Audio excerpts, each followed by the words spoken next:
Welcome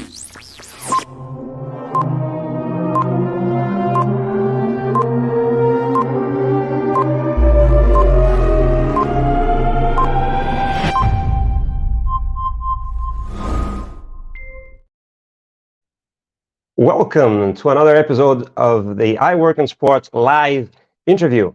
This is the show where we talk to accomplished sport business professionals who come here to share their knowledge, experience, tips and advice in order to help you succeed in your career. If we're just meeting, my name is Ishveen. I'm the founder of iWorkinSport, and I want to thank you for being here with us today. If you're coming back, this is not your first time, you know the drill. Let me know where you're watching from, right? And if this is your first time, I also want to know where you're watching from, but also let me know in the comments that this is your first time. Oh, and if you're watching the replay, just leave a comment too. We check all of them. If you don't know iWorkinSport, we're a platform to help you accelerate your career in sport. One of the ways we do that is by organizing events such as the iWorkinSport Job Fair. We had one a few weeks ago here in Lausanne. Our website also aggregates several job boards for you. You can also find a comprehensive list of sports management courses in the platform, as well as a list of career coaches, among other things. For that, check it out on iWorkinSport.com. Here it is. Oh, there you go. And also, if you would like to connect with like-minded professionals and to have some access to exclusive content like free career coaching sessions, or if you like, for instance, to watch presentations from the latest job fair, I invite you to join our community. And that's weworkinsport.com, right? Our brand is iWorkinSport. But since this is a community, we call that We Work in Sport. There is a link in the description, right? Also, let me invite you to, hit the like button, subscribe to the channel. The things, that helps us a lot. So if you enjoy that type of content, please do that. Anyway, that's enough about us. Now let me introduce my guest. Today, I have the pleasure to welcome to the show Ishveen. She is founder and CEO of Open Sponsorship, a platform that helps athletes and brands connect and do sponsorship deals. She has an amazing CV, which I'll ask her to tell us more about, but I can say that she's super well recognized in the industry, having appeared on both the 30 under 30 sports list by Forbes and the top 100 female founders by Inc. magazine. So let's get to it. I'm going to welcome Ishveen to join me right after this.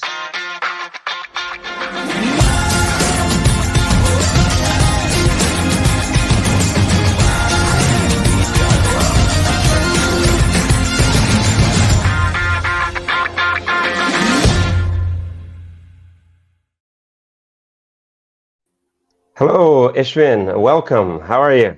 Thanks so much for having me. I'm good. Great. Good to see you. There is already some comments arriving. I'll mention them shortly. But Ishveen, as I mentioned, this is a show about career, right? So I think we're going to focus on that. And I think we could start if you just give us a brief summary of your career, maybe what you studied and how you started working in sport. Yeah, absolutely. Grew up in Manchester. I studied economics and management at Oxford, and wasn't really related to sports. But while I was my time at university, I spent a lot of time playing sports. So that's kind of how the connection to sports came in. I was like a keen student athlete. It's like one of my favorite things to do. Post graduating, I worked for a few years in management consulting. And then after a couple of years of doing that, I realized that my passion for sports was something that I wanted to do, not just in my spare time in terms of playing, but I wanted it to be more of a holistic part of my life and within my career as well. Right. And how then did you decide to sort of work in sport specifically? How did you make that transition?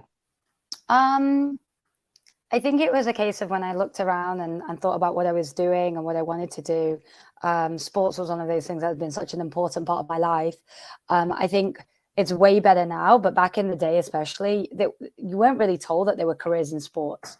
That you graduated and it was like accounting or law or banking, whatever it may be, traditional paths. And so I wasn't really aware that you could work in sports. And so I started speaking to people. I met someone who worked at IMG and kind of understood his career. And I was like, oh, that's amazing. I would love to be doing that. And so that's kind of how I got my intro to the fact that you could work in sports. And then I was quite lucky. Like I spoke to a few people and said, this is what I want to do. And I got connected to a sports agent in India. And my parents, my heritage is Indian. And so he offered me a job and I decided why not. And so I moved over to India in 2009. And that's when I kind of first worked full time in sports. Right. And then from there, what year was that? 2009. 2009. And then obviously it was some time until you went and created open sponsorship.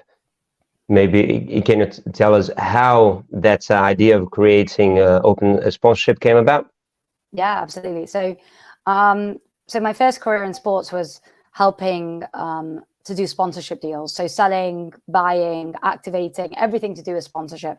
I didn't really know anything about sponsorship before I started working in this. And, I was lucky. I could have been working in ticketing or media or activation or whatever, but I fell into sponsorship and I just fell in love with it.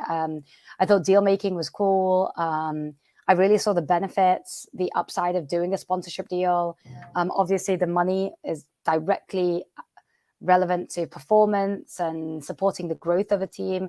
And so I really enjoyed sponsorship. And I thought in that process, I did think that deal making was tough and not very effective or efficient. And so that's really how I got into where I am today, because I thought about, oh, I've got this beautiful form of marketing. It's a $60 billion industry, but how can we make it better? And I suppose that was like, thanks to my career as a management consultant, you're always looking at things strategically and how can you do things better? And that's really where open sponsorship was born from. And the other side of it was, I'm British. I was living in India, but because I was working in cricket, so I was traveling everywhere. I was in Bangladesh, Sri Lanka, West Indies, South Africa. And so I was really interested in cross-border and international sponsorship deals. Media is, the Premier League is broadcast in every country, but how many sponsors are there across the globe, and why is sponsorship so localized versus more global, which is better now? And so the combination of those things, the desire to do cross-border deals, plus wanting to improve the process, is what really led to the birth of open sponsorship. I see. But then, so you're working in India already, sort of with sponsorship, and then when does it sort of click that you're going to actually stop working, stop having a salary, and jump into the adventure of, creating something like open sponsorship? Well, there are a few different moments. So one, I left India 2011, 12. I moved back to England and I initially set up my own just agency to do cross-border deals. So it's not always like just a switch. It's like you have one experience, I get the confidence to work by myself, to support myself. And then I moved to America for personal reasons. And that's kind of where I was like, oh, this is a huge market. If you don't know the right people, it's impossible to do deals, even if you have all the intel. And America is I think I launched open sponsorship. We incorporated 2014, but we really launched 2015. And tech in America was booming then. There was Uber and Airbnb and all the buzz around San Francisco and Silicon Valley. And so I suppose there was that moment where I was thinking about tech solutions, which maybe I wouldn't have done if I was sitting in India. And so I think there was different areas, and that's the beauty of in your career moving to different areas and doing different things, because it's usually a culmination of experiences that lead to the idea, hopefully what is a fantastic idea. Yeah, I see. So it's not like you had a stable job sort of at the time and then decided to go to open sponsorship. I think so. Before that, you're kind of already working with that anyway in your own agency. And then I imagine that the thought is probably a lot of startup founders do something when they realize I want to have a tool like this. Why doesn't this exist for me to do sort of my job? So you go there and create something like it. Was that what happened with you? 100%. I mean, I was sitting, I'm sure like many people in sponsorship, I was sitting on LinkedIn and I'm trying to find the person to contact, and then I have to drop them an email. Then I have to ask them, hey, what are you selling? What's the price point? Is it available? Then you take it back to the brand. And I was like, this is so insane. Why is there not a place that I can just see what's available in the world of sponsorship and buy what I want? And vice versa, if I'm selling something, why can't I just list my assets in a world today where you can find jobs online and dates online and houses online and everything else? Why can I not sell my sponsorship assets online? Now, obviously, it's very nuanced and there's relationship and whatever else, but really, like, tech can take it 70% of the way. Even if there is 10% is manual or needs human interaction, but a lot of it can be automated, and that's kind of what we're doing. Yeah, listen, I mentioned to you earlier that I came across some people probably around the same time you were doing this with a similar type of idea. Probably they're having the same type of pain, and I think a marketplace. Why don't you kind of connect them? But many of them failed. Probably some actually spent a lot of money and didn't go anywhere. And I mean, you keep growing. So why do you think that open sponsorship worked? I think there's lots of factors. I mean, there's obviously, you can never really tell, but one is, I mean, potentially timing was good. Even though I'd still say I think we were ahead of our time. Probably could have launched it 3 years later and been probably at a similar pace, but timing does help. I think the people before us were just way too early. One. Two is we fundraised, but we were quite conservative with our money. And so you're kind of learning slowly. So obviously it's been a longer journey than I would have hoped, but at least we didn't run out of money trying to get to the end, right? And so we can stay in the market and learn and adapt. To 3, we talked about this, but we really focus on the brand side. How do we get brands? Because maybe having worked in sponsorship myself, I know that if you've got the brand money, you can get the ear and the attention of any rights holder in the world, as long as the money's good enough. And so I think focusing on the brand side was really important. And sometimes in sports, it's obviously more fun to work with teams, events, athletes, agents, but the money is where the brand is. And so that's kind of where we focused. I'm probably quite resilient as a human being. And so, and maybe thanks to sports, you're okay failing and growing and learning. I think also coming from the background, I am very passionate about solving this problem. I think that's really important for entrepreneurs. A lot of time people see an opportunity and want to do it, but if you're not really passionate, then it's quite hard to stay the course. So probably a few different things. Yeah, no, 100%. Listen, I want to ask you a bit more about open sponsorship, about the company as a whole. But let me just give you a sense of who's watching. There's Lamine saying hi from Senegal. Fabrizio is in Italy. Both of them are on LinkedIn. Pav Singh, who I know is in Birmingham because he sent an audio recording before. I'm going to play it for you a bit later. Mafi Toloy is in South Africa. And we have Jesus watching from Han, France. So you see that we cover, of course, wow. And there's Erica in Neuchâtel. Hello, Erica. And there's certainly, I can see there's more people watching. Oh, Alexandre Diaz just said hi from Portugal as well. And so you can see that from all over. Tell me a bit more about open sponsorship. I mean, in terms of the business and maybe the size of the company, the employee's profile. If you have 20-something employees, how much is tech or sales, and maybe how many of your employees actually need to know about sport? Yeah, good question. So I think we're about 22 team members, mostly in the US. I think we have one guy in Portugal, and then myself who works between the US and London, and then everyone else in the US. We work East Coast time zones predominantly. So wherever you live, that's the hours you do. About half the team is sales, marketing, business development, so account management, sales, marketing, kind of revenue generating, and then half the team is engineers, data, product manager, operations, finance, HR. So that's kind of how we split the company up. In terms of knowing sport, definitely not a prerequisite. I think, of course, like if you're excited about the mission of your company, it helps, but some roles more so than others.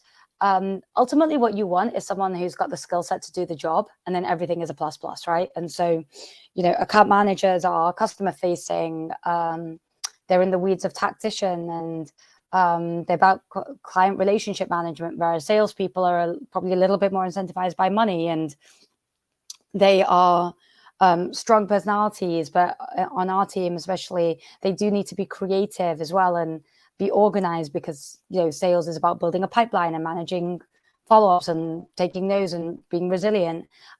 Engineers, it's very much about the technical abilities, and then obviously same thing with like data, product manager. And so I'd say it's fun if people like the mission, but it's more important that they like the company and that their skill set and they're excited to turn up and do that job every day. Very good, very good. So maybe tell us about the, say, current states of sponsorship, right? For many years, sponsorship was measured pretty much only, I think, against exposure, right? It was brands on the shirts and perimeter boards, and you would see for how long those would appear on TV. That would maybe have a value. It seems to me that that's obviously still an element of that, but it's much more a complex thing now, isn't it? Maybe there are many more KPIs there, engagement and all that.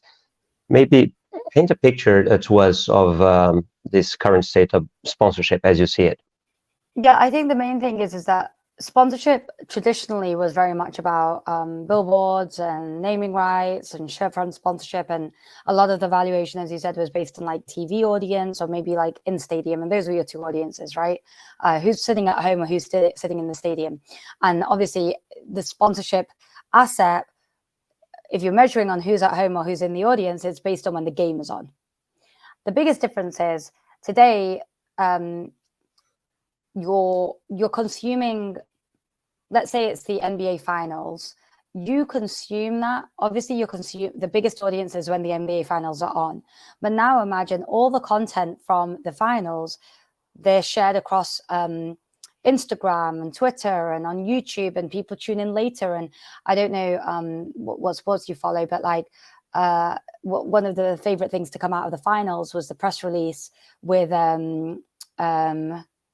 Nicola afterwards, where they were talking about like, are you going to do the fair and whatever else.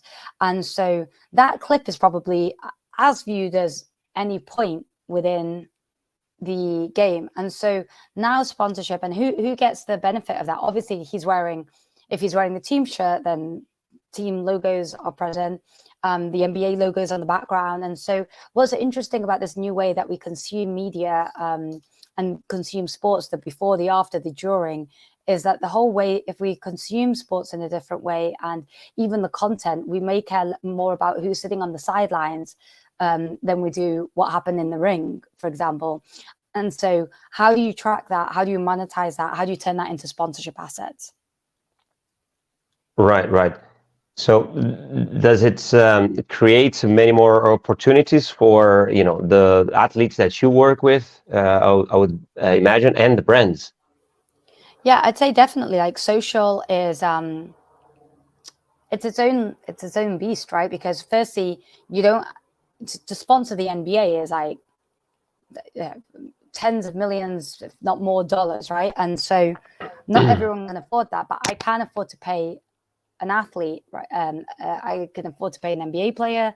I can also afford to pay many like G League players who are still in the ecosystem. And so I think it's about, for brands, like what we kind of really sell is that ability to connect with sports without the massive price point that were traditionally needed to be at the official level.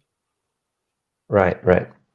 And can I go back to talking about the process of founding a tech startup? Maybe can you walk us through that a little? Maybe I imagining, since you're doing sales and doing sponsorships, you're not um, the coder, right? The tech person there. You need to maybe find a technical co-founder. I don't know. Maybe what are the main challenges for? I mean, thinking of someone that may be an idea in their heads and they are thinking of turning that into reality. What advice would you give? Yeah, absolutely. So first point for me was to find a technical partner to build the website. How did you do that? Well, it took us a couple of times to find my current technical co-founder joined maybe a year into the business. So first I did, I went on these like freelancer websites like eWork or Upwork or Freelance or whatever else to find someone. That was okay. And it was good. It got it started and then you learn. I mean, it's really hard to even hire because if you're non-technical, how do you judge someone else's skill sets? I would say today that there are more no-code websites, but they're not perfect, I don't think. So it is probably one of the hardest things, which is how do you do that today? Because engineers are in such high demand. But there you are. So I wasn't technical. I'm glad. I wish it would have been easier if I could have coded, but today running the company, like if I could code, I'd do everything. And that's not great, right? Like you want to have your focus, and my focus is sales and marketing, and his focus is coding and developing the product. Right. And those people, did you find in America, was or they were the same country where you were, was indifferent? You know, was it important for you to be in the US whenever you're launching the business? Or would it be indifferent? You could have done that from India or the UK in the same way. Yeah. So obviously times are different today, but for us, when we launched, firstly, we used to work in an office completely together the whole time. And I think that was really helpful, especially at the beginning. Even now, I think there's misses of working remote, but I'm a big fan of it. I think there's a lot of pros as well. So we worked together in New York. I definitely wanted someone I could sit next to and brainstorm and whiteboard, and time difference is huge, right? Because if you've got someone in India, like, are you staying up or are they staying up? And that's not very conducive to speed, which is very important as a startup. So found someone in America. I think, again, like there are better dev shops today than there've ever been. So, if I was starting today, would I pick out a dev shop in South Africa or Lithuania or wherever else? Like maybe.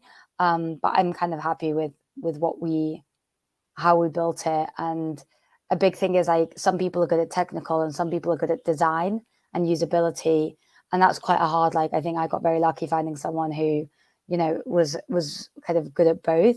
And that's really important because you are building a product for someone to use.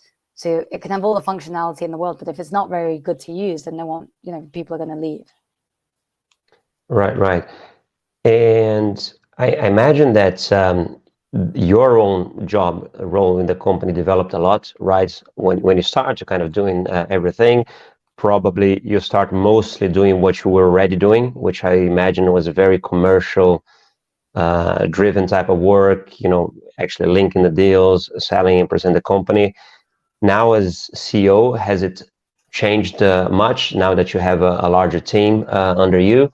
Or are you still very much doing, same of the similar things that you did before?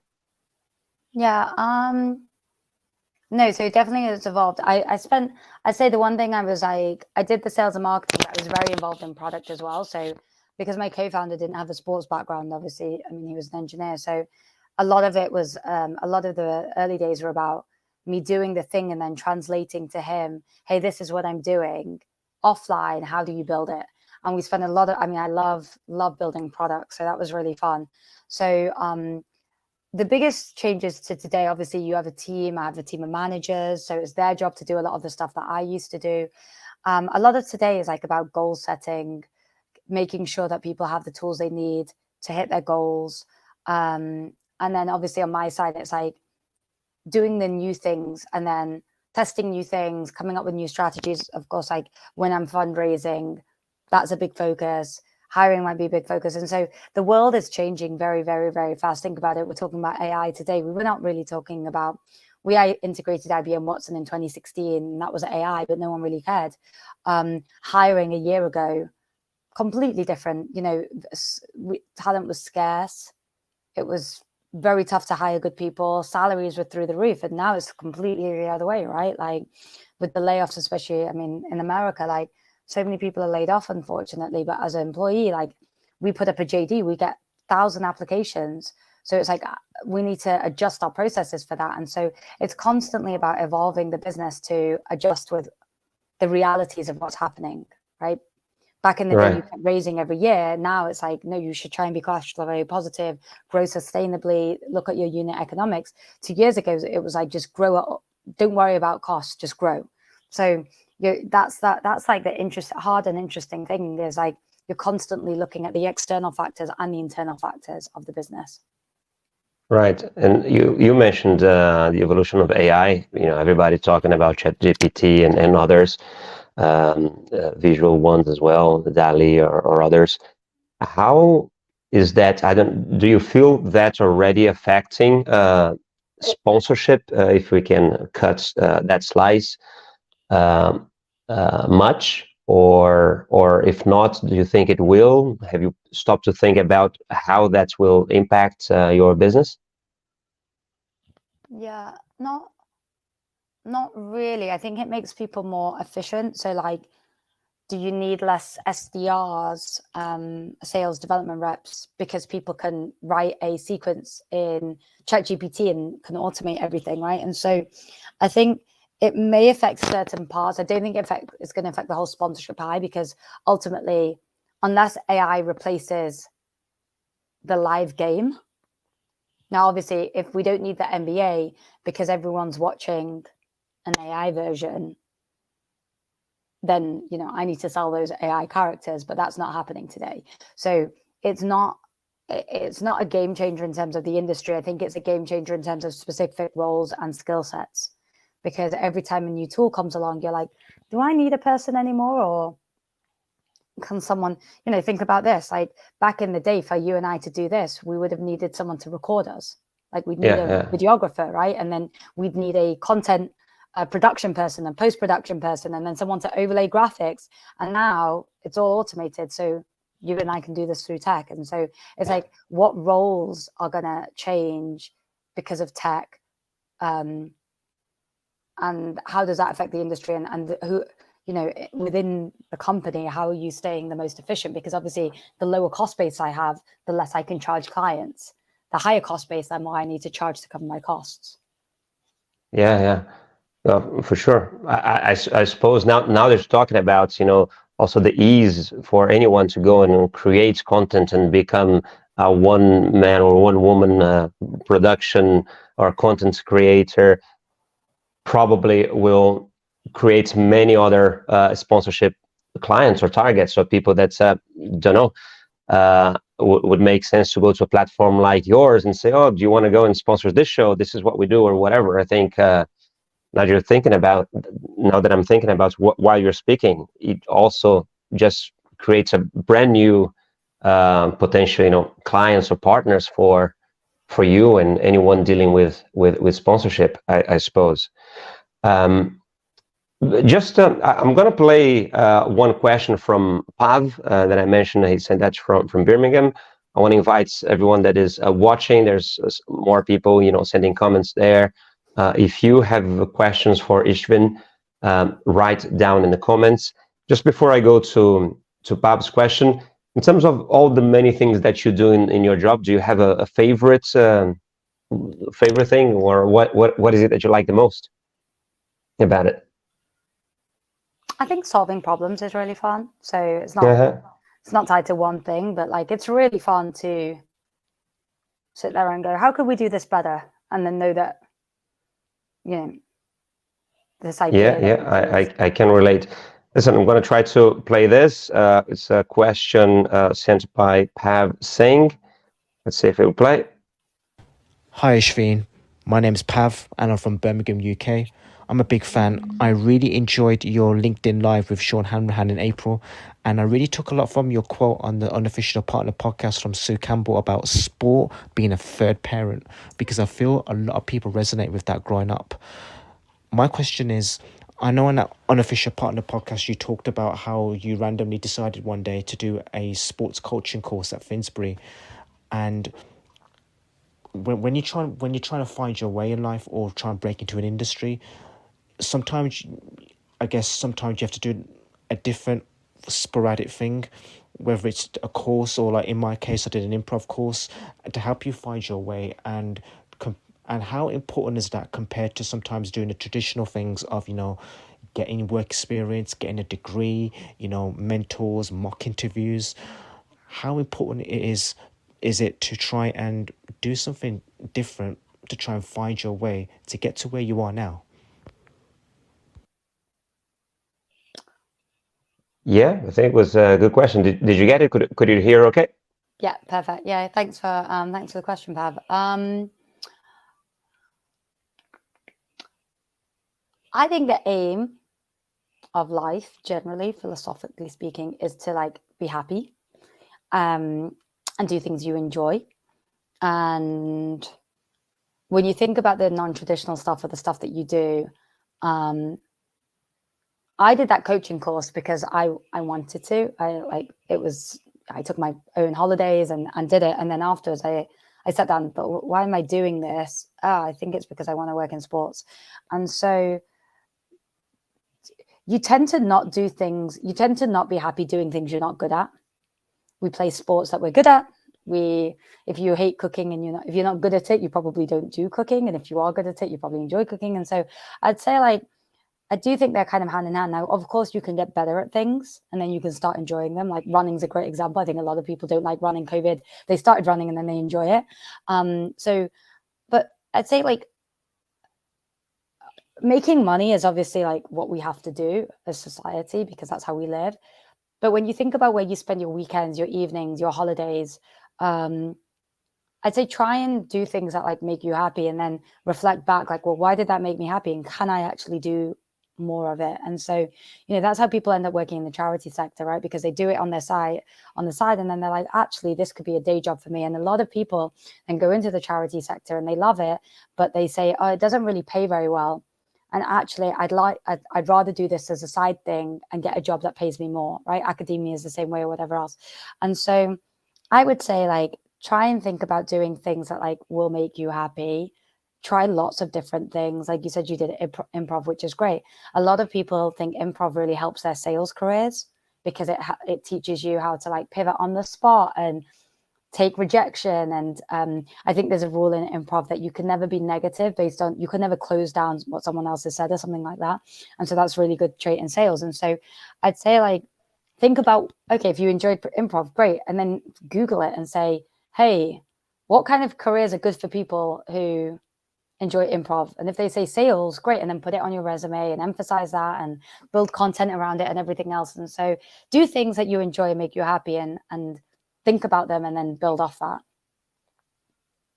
Yeah, I couldn't agree more. I think it's exactly that. And indeed, I mean, his own course that he's doing, I found it quite interesting as well, and probably very useful in many occasions. I mean, do you have any other advice based on that? I mean, this is your industry. What would you say how do you spend your free time and decide what route to take? Listen, I think it's about sort of being curious and finding what your interest is, right?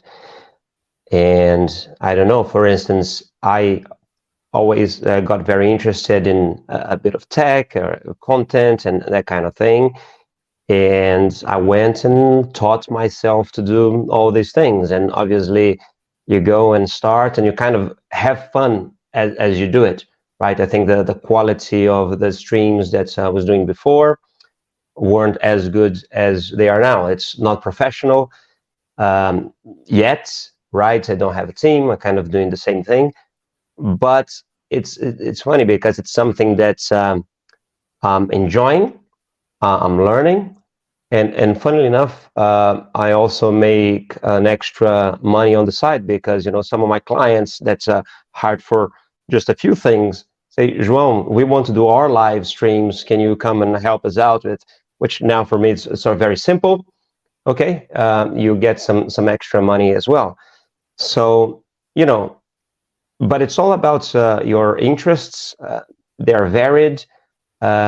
And being curious and trying. I think that you need to do it. One thing is to learn, right? You can read as many books as you want and see as many videos as you want, but it's really about trying and doing it. And this is why I said that I think what hit it, I think, was quite interesting, because I'm imagining when it talks about an improv classes or course, it's not just watching people improvising, right? He's put in the spot and he has to do it. So for me, I think it's very valuable to take action and do it yourself. That's what I encourage people to do. If I could, well, I almost like continuing about it and asking you to continue to maybe analyze your own skills, if you can reflect on that, self-assessments. What were the skills that you have that you think that allowed you to thrive in your career? So I mentioned resilience already. I think really important as an entrepreneur. Like, you could potentially give up so many times. It's so tough. So that's one. Two is I have definitely like a can-do attitude, just get it done. And I had that in sports as well. I remember I worked on a tournament in Dhaka, and I was dropped in very late in Bangladesh, and there was like the stadium was not ready, and I had to do everything. And everyone would like, all the workers there were like quite lazy, and they wouldn't really listen on this tournament. And I started just moving everything myself, and they were like, "Oh, you don't do it," especially because I was female. You don't do it, and I was like, "Well, if I don't do it, who is going to do it?" And that really got them to do it. So, like, this idea of like leading from the front, or no job is too small. I learned that from my first ever like full-time boss. He would do what we did, and he would do the Excel sheets the way we did, and he would stay like when we'd stayed, and didn't really have an ego. And I thought that was really important and something I really valued. And that also means that you can speak from a place of experience when you're speaking to your team, right? Hey, I've done this before. This is how I would do it, versus sitting at the top and not being able to connect. As I said, I like to problem solve and figure things out. I think we live in an amazing world where, what's that stat? Like, we have more information today than like Bill Clinton had as president, right? Like, and that's amazing. Like, I can Google anything and literally find out anything, and so I do that. So I think that's really important. And then passion. I think passion comes across in fundraising and hiring and motivating the team. Like, I'm passionate about what we're building and what we're doing. Yeah. Right. I might ask you about fundraising in a second, but just before that, so just going to read to you a few other people that are saying hi to you. It's Abhi Varghese from India, Maya also in India. Great show. There's Mame Paulo in Brazil. Legal Wise Nedu in Brighton. Julian Konube is asking how to do the audio question. He actually sent that in advance, I think via LinkedIn or something. He's a member of our iWorkinSport community. So for next interviews or for coaching sessions that we do have there, you can send some questions in advance. But Julian, if you actually have a question, you can type it here and I will read it for Ishveen. Excuse me. What would you say was the greatest challenge that you had to face in your career? and maybe how did you overcome it? I don't know if fundraising was it, but if not, we'll talk about that later. But what was the biggest challenge that you had so far?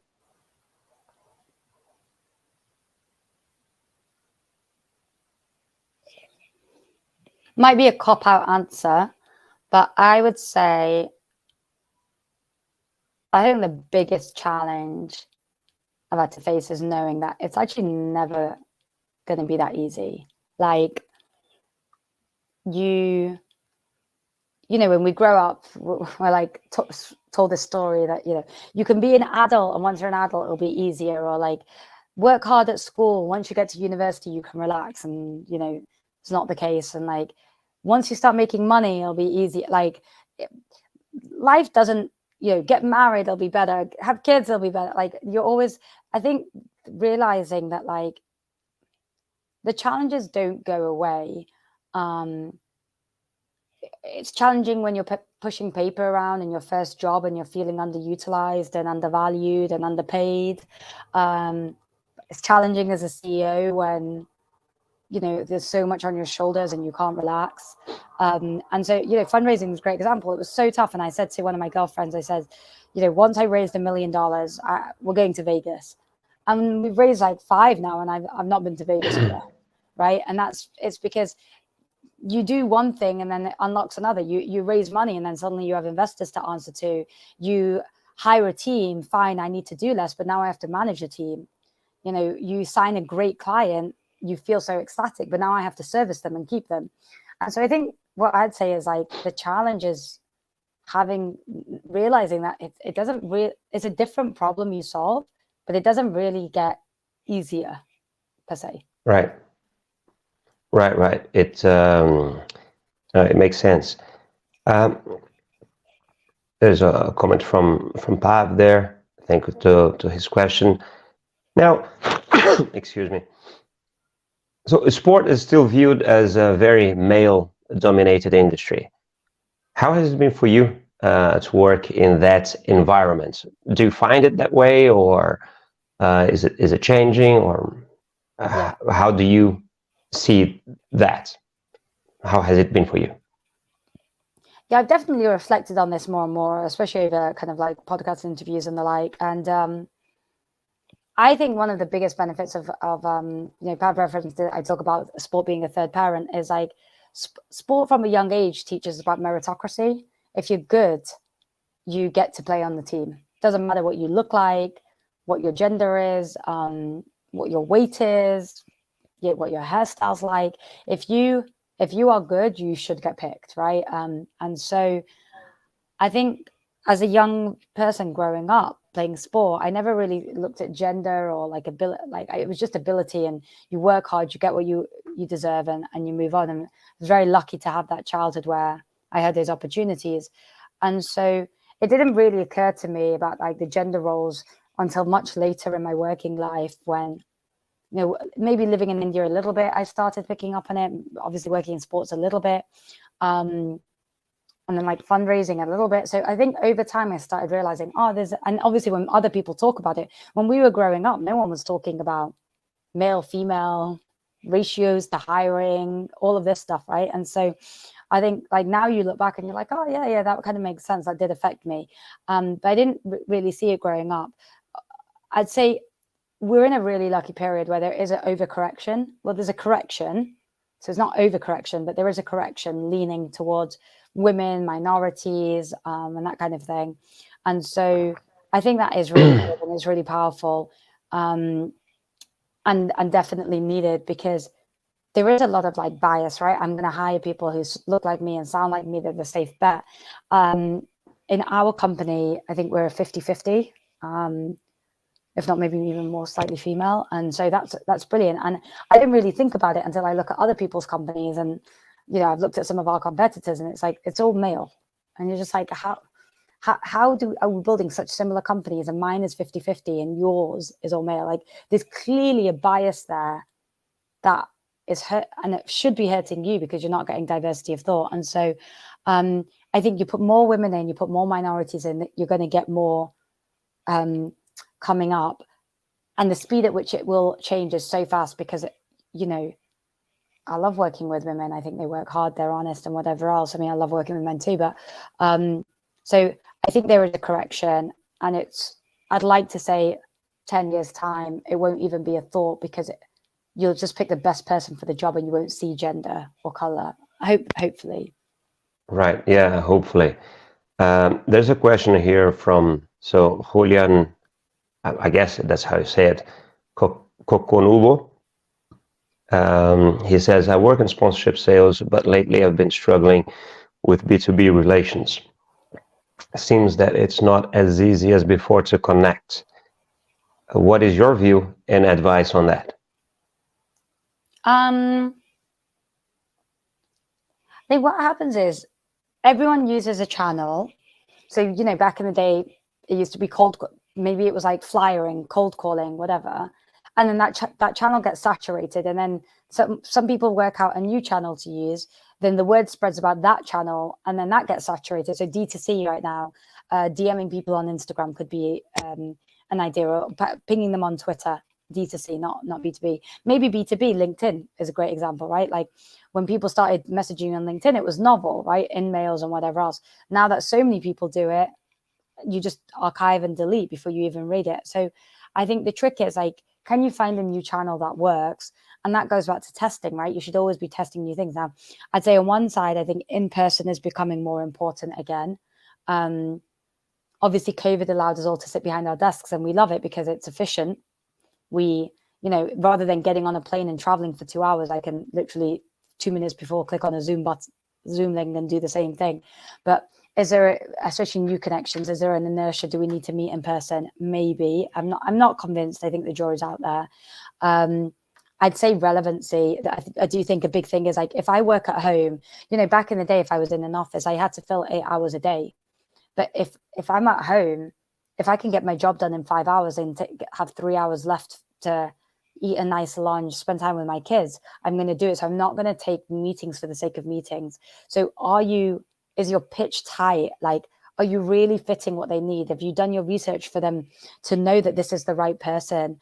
I think that kind of stuff. So you may have less meetings, but they should be higher quality. If that's not happening, then I'd think about your messaging and your targeting. Right. And I don't know, maybe how it is with sponsorship, but I think that a tool like LinkedIn actually has helped a lot. Obviously, maybe the free version to some point, but then, there's some tools that their Sales Navigator as well allows you to get at least the contact for, very precise, people and target. That's quite helpful. Then obviously get them to reply is a whole different game, right? A whole different thing. But yeah. Listen, we talked about, right, and you mentioned that for each role, people need to have their own skills. If they're selling something, obviously coding is something else. Comms is something different. But whenever you're hiring, are there any maybe 1 or 2 or 3 skills that you normally look for when you're recruiting? Apart from obviously they're being good at the role that they have to do. Yeah, I think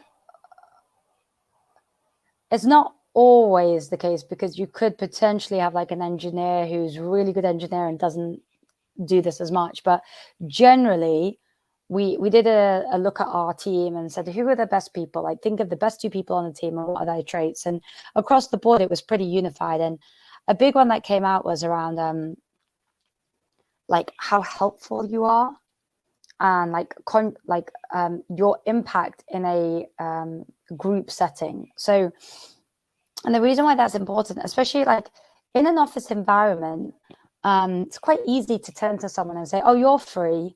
Can you help me out? Or I sit next to you. Can you help me out? Or, hey, what do you think of this? Because you sit next to me or we're having lunch together. In a remote environment, we have 20 odd people. Maybe a third of our team drive 90% of our company-wide communication in terms of like celebrating, praising, hey, this is a fun thing I just read, this is, and so you need those people to be there, because otherwise the company feels like quite low Right. energy, right? And then also it's like, I'm a product manager and I'm like, hey, I just released this feature, hey, can anyone on the sales team tell me, have you got any clients that have liked it? I need someone to respond to that. Now, if you're like, well, that's not my job. And so it's like this idea of going over and above, and that's the beauty, that's the startup environment as well, right? So I'd say we realize that this trait of like going over and above, being helpful, being curious, on the flip side, asking the questions, really drove a lot for us. Yeah. I can imagine. I mean, being proactive, right? And as you said, this team player mindset. I don't know if you saw, but since yesterday, I think this weekend, there was a lot of there were many posts on LinkedIn of that athlete, the Belgian. I think she was a shot put athlete, and their running team had one runner less. Was a relay type of thing. They needed a fourth player. She knew she was going to lose by a lot, because I mean, she's much bigger and heavier than the others. But she decided to, I go because if I don't, we score less points. So I'm going to go and do it, and went and have fun, and stepped up, to the plate.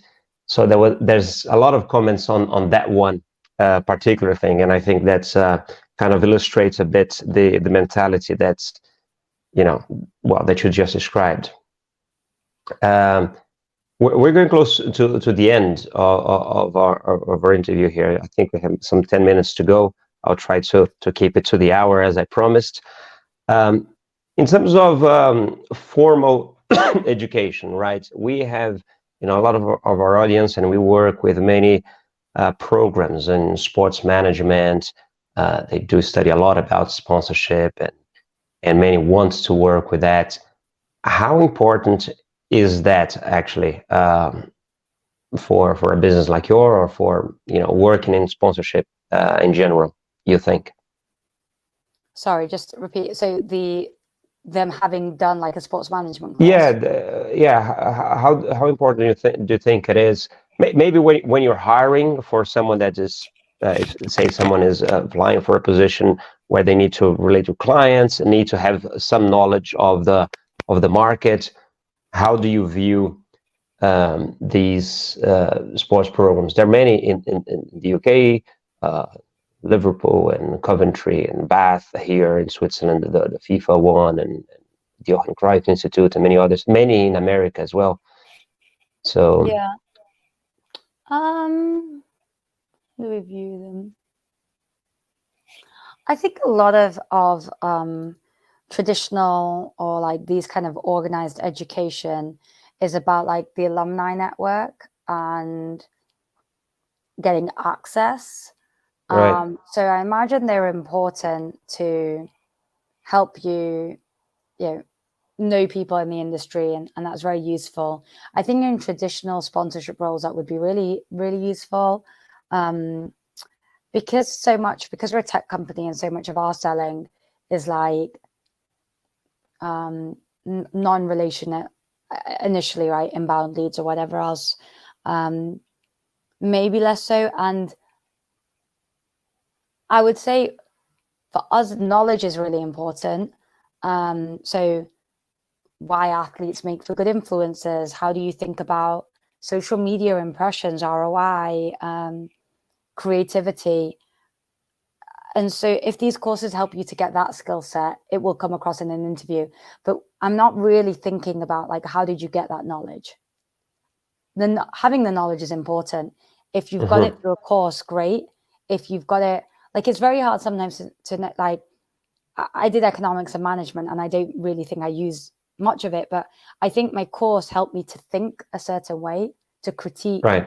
It probably helped me to be better in verbal written arguments because we had to write a lot of essays and stuff.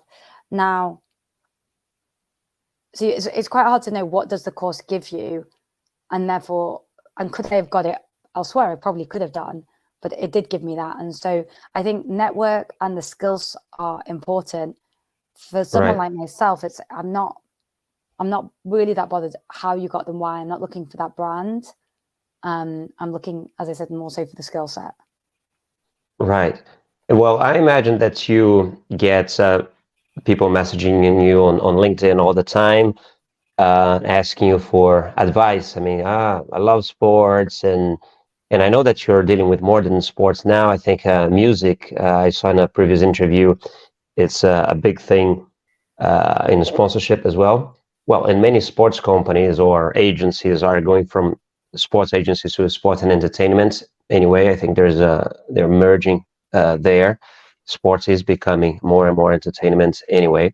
But my question would be, if you come and get loads of questions and they ask you for advice, how to start a career in sports, do you have a basic advice that you normally share?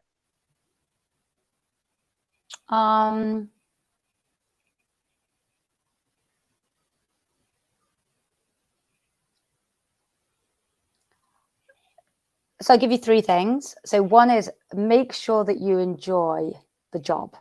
Like we've had, and I've talked about this before, we've had people join, and then after 3 weeks, they're like, oh, I hate doing sales.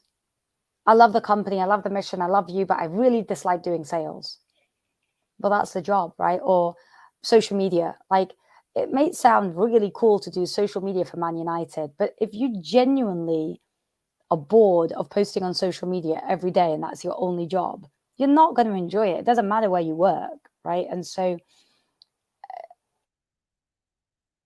for instance, do you take interns? I'd say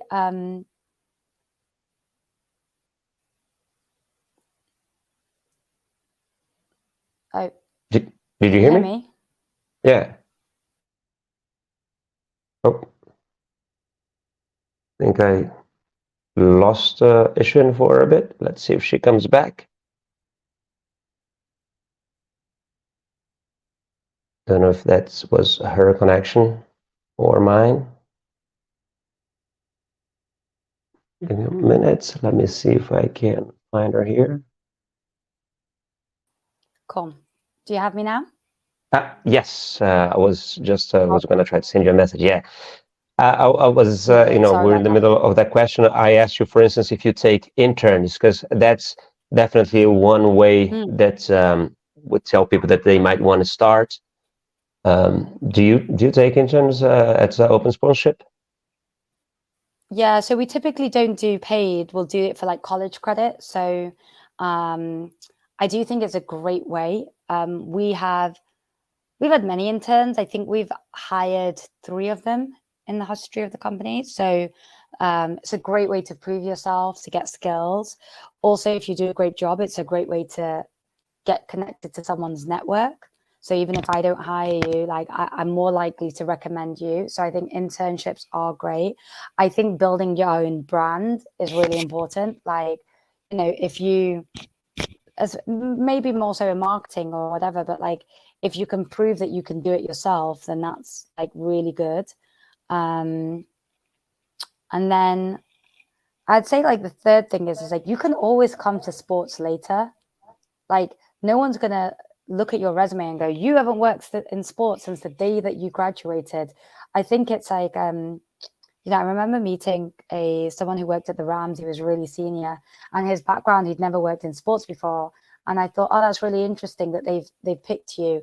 And I think that we're seeing this slightly more in sports, that people are open to, like, you can do voluntary work, you can do things on the side. Even if you're really senior, you can be on the board of a national governing body. You can stay connected to sports without working in it. So just something to think about is like, if you don't get it straight away, it doesn't mean your career in sports is over. Yeah, 100%. Listen, Ishveen, we're getting to our time. I have the last 2, so I'm going to tell you them both, so you can think of them about it. One, I want to ask you about your favorite sporting moment, right? Think of that. And then I will ask you, while you think of that, I will also ask you at the end to maybe recommend a book to our audience, or a podcast, or a YouTube channel, anything that you would like to recommend to who's watching us now.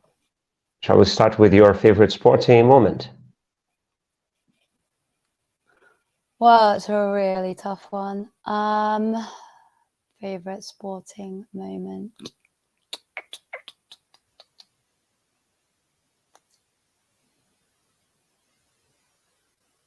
To watch, I assume, versus to play. So to watch, I mean, I'm very lucky. I've been to a lot of like sports games and stuff. So I'd say entertainment wise, I was at the Super Bowl with J-Lo and Shakira. So the halftime show, that like definitely stands out. It was absolutely amazing. That was fabulous. In terms of actual sporting moments, I think I was at the Commonwealth Games in India many years ago. I actually think they might have got stripped of the medal because one of the athletes failed a drug test, which is quite sad. But I watched the Indian girls win gold or silver in the 400-meter relay, and that, like, I think I cried. That was amazing.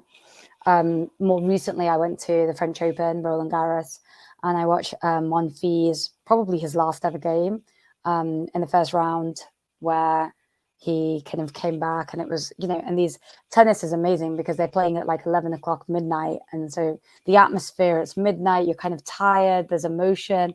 That's pretty spectacular as well. Yeah. And do you have a book that you'd like to recommend, or a podcast, or a YouTube channel to our audience? So I remember, it's been a while, but I read Shoe Dog, the story about Phil Knight, great one. Yeah, so that was a great book. Really fun because they were a challenger brand, and they talk about that journey. And sometimes we forget that even the best companies. Did they just make a film about it now with? It was Air, which I've actually not seen, but so I don't know whether it's fully on the Nike story, but it might be. I haven't seen it either, but yeah, the book is great. I will want to watch it. Yeah, I've heard it as amazing too. So I think that's a great one. And then if there are entrepreneurs in the room, then there's this book, The Hard Thing About Hard Things. Sorry? By The Hard Thing About Hard Things, I think it is. Right. And it's by Horowitz, Ben Horowitz, who is half of Andreessen Horowitz, the VC fund. Right. It just talks about his journey, but it just reminds you, like, things are hard, but that's okay, and it kind of ends well. So yeah, it's a good book. Right. Listen, that's great. So thank you so much. Thanks to everybody that is still here, sort of watching us. Now it's 1 hour, just a few minutes past, but it's been great. There is, for whoever's still here, there is obviously the link for opensponsorship.com in the descriptions below. I recommend you go and check it out. It's an amazing resource, amazing website. So there's some people already saying hi. So Jesus saying thanks for the interview. And yeah, Ishveen, it's been great. Thank you for doing this. It's very, very valuable to everyone who stayed until the end with us. Thank you so much. Really enjoyed it. Great. Just please stay there with us. I need for you to stay in until I finish the broadcast. 1 minute. Bye, everyone. See you next week. Ciao, ciao.